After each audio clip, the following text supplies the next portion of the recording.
Today's story is about two classmates who couldn't stand each other, but ended up stuck on a remote island together. They had no choice but to work together to survive. What happens between them during their time on the island? Let's find out in this exciting story. Today's story starts with a cheerful girl named Emma. She wakes up early in the morning, full of energy, and gets ready for school. Emma is one of the smartest and most popular students in her school, and she has lots of friends who adore her. On the other hand, there's Dean, a lazy and careless boy who is very different from Emma. Dean wakes up late, brushes his teeth quickly, and sits down to play video games. At the same time, Emma's mom, Barbara, is dropping Emma and her younger sister, Stacy, off at school. Emma meets her best friend, Liz, and they start chatting. Soon, a boy named Steven comes by and says, "Hi, Emma." Liz immediately starts teasing Emma, making her blush. Later in class, their teacher, Mr. Christian Sen, announces an exciting trip to Trinity Island. He tells the students that the bus will leave at 7 a.m. the next morning.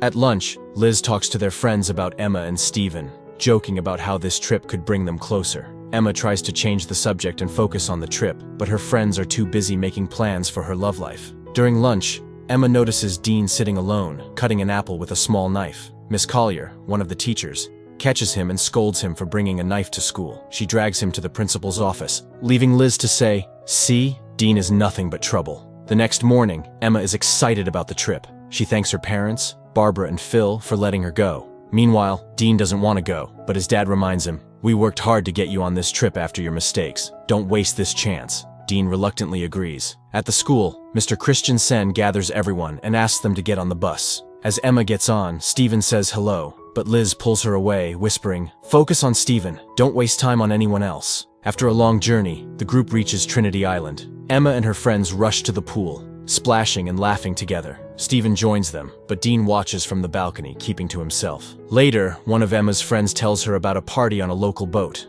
Emma doesn't want to go at first, but her friends convince her. At the party, Emma looks for Liz but instead sees Steven kissing another girl. Heartbroken, Emma decides to leave. From a distance, Dean notices her reaction and silently watches. Dean teases Emma, saying, "Looks like your boyfriend is having the time of his life." Emma snaps back, "This has nothing to do with you, Dean. Just mind your own business." Suddenly, the party takes a dramatic turn as police officers arrive on the boat. They had received reports of students using drugs at the party and immediately start gathering everyone at the front of the boat for questioning. Amid the commotion, Emma loses her footing and falls overboard into the dark water. Dean sees her struggling and without hesitation dives in to save her. After pulling Emma to safety, Dean spots a small boat tied to the larger one. He helps Emma onto it and quickly cuts the rope, detaching them from the big boat. Emma looks at him in disbelief and asks, "Why did you cut the rope?" Dean replies, "I'm not getting caught up in a police raid. We'll wait for them to leave and then get back to the main boat." But things don't go as planned. To make matters worse, Dean realizes there's no motor attached. Suddenly, a massive wave crashes over them, rocking their tiny boat. Both of them hold on tightly as the storm tosses them around through the night. When morning comes, the sea has calmed, but they are now in the middle of nowhere, floating aimlessly. Dean tries to call for help but realizes he has left his phone behind. He asks Emma if she has her phone, and while she does, there's no signal. Frustrated, Emma says, "If we'd just stayed with the party boat, we wouldn't be in this mess." Dean shrugs and tries to stay optimistic. As they continue to drift, Emma notices something on the horizon, a small island. She points it out, and Dean immediately starts paddling toward it using his hands. After a long struggle against the current, they finally reach the shore. Exhausted but relieved, they step onto the island. Emma quickly checks her phone again, hoping for a network signal, but there's none. Meanwhile, Dean rummages through the small boat and finds a flare gun, tucking it into his pocket. The two decide to explore the island, hoping to find help. As they move deeper into the forest, they come across a beautiful waterfall.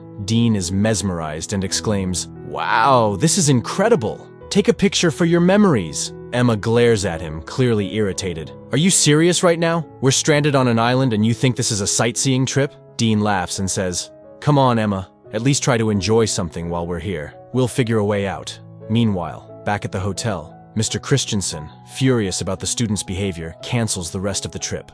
Liz approaches Miss Collier and nervously admits, "I haven't seen Emma since last night. I thought she might have stayed with someone, so I didn't say anything earlier." Alarmed, Miss Collier informs Mr. Christensen, who takes attendance and realizes that not only Emma, but also Dean is missing. The police are called in, and they begin questioning Emma's friends. When asked if the missing students could have gone into the sea, an officer explains, "It's possible, but if they're stranded somewhere in the water, finding them will be very difficult. At the same time, Dean's father, Jack, and Emma's parents, Barbara and Phil, are informed of the situation. They rush to the school and demand answers from the principal, but the principal has no clear explanation. Back on the island, Dean and Emma continue their journey through the dense forest. They continue walking for hours, eventually reaching the far edge of the island. They scan the area, hoping to find someone who could help them, but the place is completely deserted. Realizing they have no choice, they decide to return to their boat. However, when they get back to the shore, they're shocked to see that the boat is gone. The strong sea waves had carried it away, leaving behind only a life jacket. Tired and defeated, both sit down, unsure of what to do next. As the sun begins to set, Dean gathers some dry sticks and lights a small fire. They decide to spend the night there. Noticing Emma shivering in the cool evening breeze, Dean takes off his shirt and hands it to her. The next morning, Dean wakes up to find Emma missing. Panicked, he starts looking for her and spots her near the shore, writing large letters in the sand. SOS. He asks, "What are you doing?"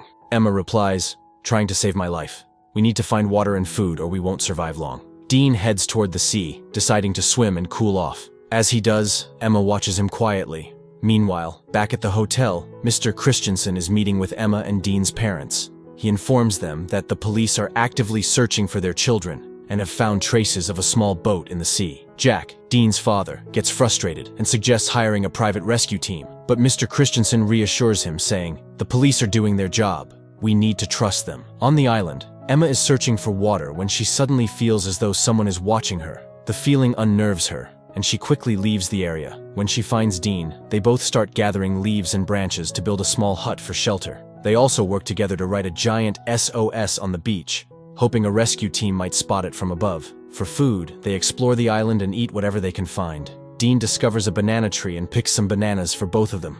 The heat on the island becomes unbearable, so Emma cuts her long pants into shorts. That evening, as Dean naps inside the hut, Emma lies down beside him.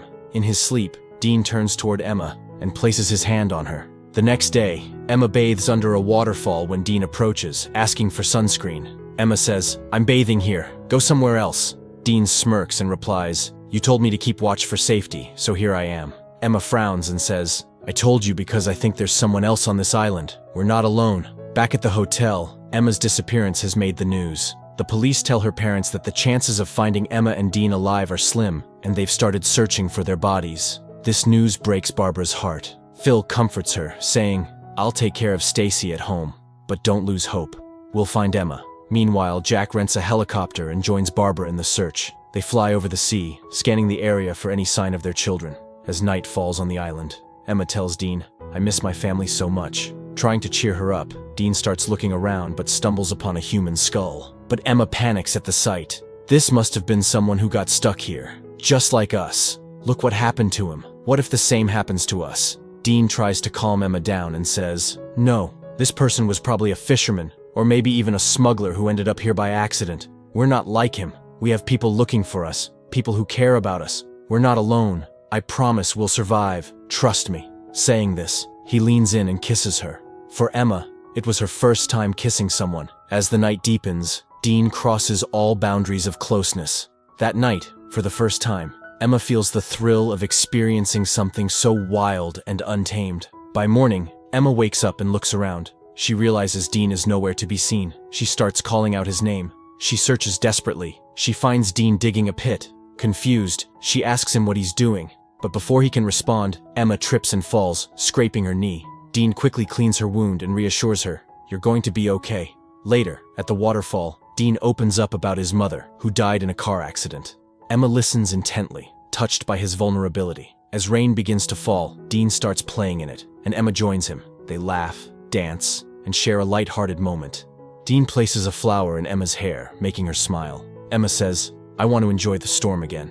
Dean smiles and starts preparing for another night of adventure. Meanwhile, a month has passed since Emma and Dean disappeared. The police declare them likely dead and end the search. However, Emma's mother Barbara and her friend refuse to give up hope. Barbara organizes another search with Jack, distributing flyers with their details. After days of searching, Jack tells Barbara, "We've tried everything. Maybe it's time to go home." Heartbroken, Barbara agrees but remains uncertain about her daughter's fate. Back on the island, Dean tells Emma about a green light his mother described, said to appear at sunset. Together, they decide to look for it, giving them a sense of purpose. Weeks pass, and they grow closer, enjoying the beauty of the island and finding solace in each other's company. They become intimate with each other whenever they want. One day, Emma asks Dean about his first intimate experience. Dean laughs and shares. It was with an older friend back in school. When Dean asks Emma how she felt, she shyly admits, "It was good." They laugh, and Emma says, "I want more experience." Dean grins and agrees.